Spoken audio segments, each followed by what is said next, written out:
Hey Christian, I know it's kind of a bad camera angle, but you know it is what it is. I don't have my gimbal to put my phone on right now. So I'm gonna do a brief. I just want to talk about something really quick. So just kind of a brief explanation of the inverted double, and then we're gonna get into the actual practice part of the exercise. Now, for me, I think his name is Thomas Lang, if I can remember correctly. When he does doubles, he accents not the first note, right? He doesn't go loud on the first note and then quiet on the second note. He does quiet on the first note and then loud on the second note, right? And it's almost like if you're doing a swing pattern, right? When you're doing a swing pattern in jazz music, like on the ride cymbal or the hi-hat cymbal, da da da da da da da da da da da da.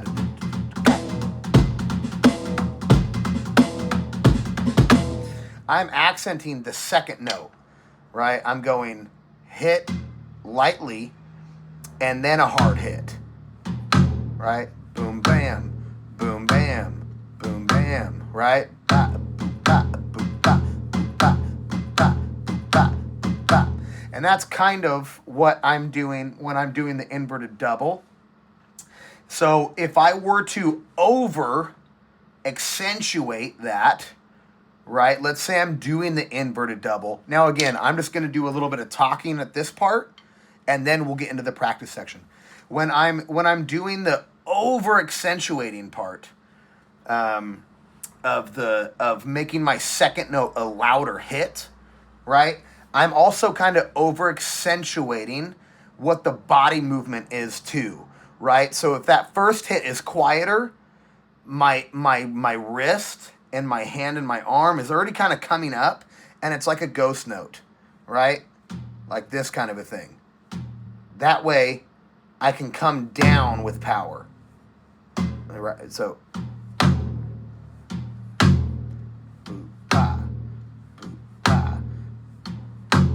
Now, obviously, that's very over accentuated. I'm like going way over the top with it, right?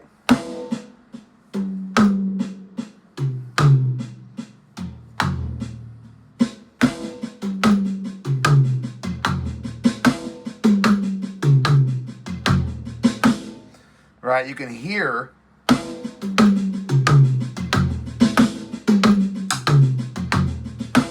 that second note is actually louder than the first note.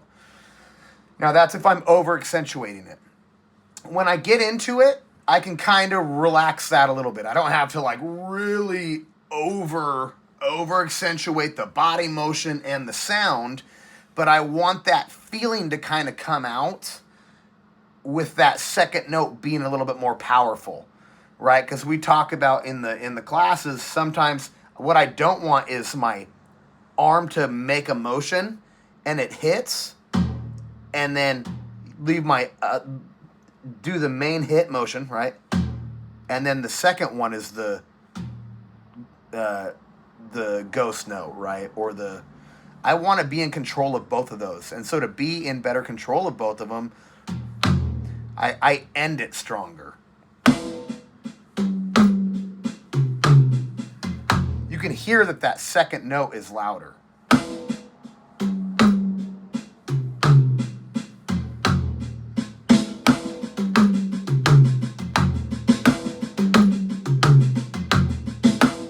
Right? So just kind of keep that in mind as you're doing that, especially at the slow tempo. We're going to start at 40 BPM. And in fact, I think I'm going to actually send you just a separate video. It'll be just a practice video so that you can watch this video. And then if you want to practice with me, it's just its own video. So keep that in mind when you're doing it at the slow tempo to kind of make sure that second hit is a little more powerful.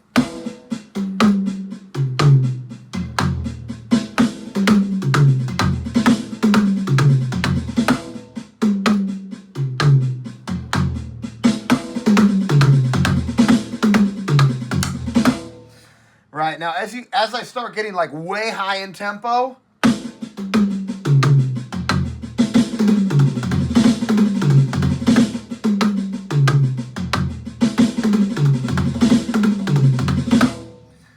I'm not over accentuating that motion and the power, but because I've really toned in and locked in at that slow tempo, that feeling of that smack of the wrist on the second hit, even if I go at a fast tempo, my body naturally kind of wants to do that anyway. So that should help you give a little more power to the inverted double and help you stay in time a little bit. Now, when it comes to the timing part, that's part of the brain side, right? Because we're so used to doubles going 1, 2, 3, 4, right? When now we want 1, 2, a 3, a 4, a 1, a 2, a 3, a 4, a 1. So that part, the brain part, like really feeling how that feels and sounds, that's going to come with you also doing it at a slower tempo and really locking that into your brain. Okay, so I'm going to send you this video. That's kind of an explanation of how I want you to kind of mentally and physically approach it when you're doing this exercise. And then the second video I'm going to send right after this is literally just a practice video. I want you to do it with me. Let's get to it, brother.